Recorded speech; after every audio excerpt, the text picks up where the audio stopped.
আমির খানের সঙ্গে সিতারে জমিন পার সিনেমায় অভিনয় করে সবার মন জয় করে নিয়েছেন জেনেলিয়া দেশমুখ। সিনেমাটি জেনেলিয়ার জন্য একটু বেশি স্পেশাল, কারণ এটি দিয়ে 13 বছর পর বলিউডে ফিরেছেন অভিনেত্রী। সবশেষ তাকে দেখা গিয়েছিল 2012 সালে মুক্তি পাওয়া তেরে নাল লাভ হো গায়া সিনেমায়। এরপর কয়েকটি হিন্দি সিনেমায় অতিথি চরিত্রে দেখা দিয়েছেন। ইটস মাই লাইফ, মিস্টার মাম্মির মতো হিন্দি ভাষায় সিনেমায় মুখ্য চরিত্রে অভিনয় করেছেন।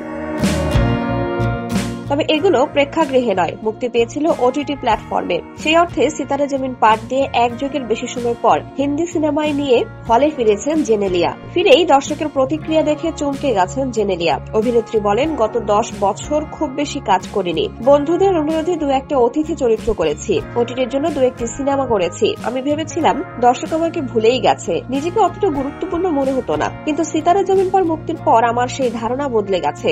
দর্শক আমাকে চমকে দিয়েছে। জেনেলিয়া বলেন, মানুষ আমার প্রশংসা করছেন, বলছেন তারা আমাকে আরো বেশি পর্দায় দেখতে চান। সিতারে জমিন পার আমির খানের সিনেমা, সে কারণে দর্শকের আগ্রহ এটার দিকে এমনিই থাকতো।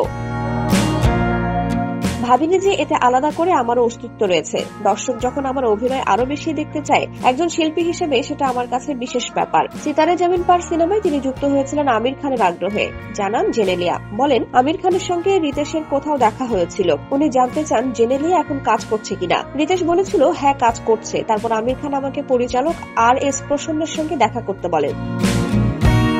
আমি চরিত্রটির জন্য অডিশন দিয়ে এতে অভিনয়ের সুযোগ পাই। হয়তো অনেকের মনে হতে পারে 2 দশক ধরে অভিনয়ের পর কেন অডিশন, তবে আমি মনে করি যে কোনো সিনেমায় যুক্ত হওয়ার এটাই সবচেয়ে ভালো উপায়। সিতারে জমিন পারে আমির অভিনয় করেছেন এক রাগী কোচের ভূমিকায়, যাকে বদলে দেয় বিশেষভাবে সক্ষম একদল কিশোর। এতে জেনেলিয়া অভিনয় করেছেন আমিরের স্ত্রীর চরিত্রে। সিনেমাটি বক্স অফিসে দুর্দান্ত সাড়া ফেলেছে। 20 জুন মুক্তি পাওয়া সিতারে জমিন পার এখন রমরমিয়ে চলছে সিনেমা হলে।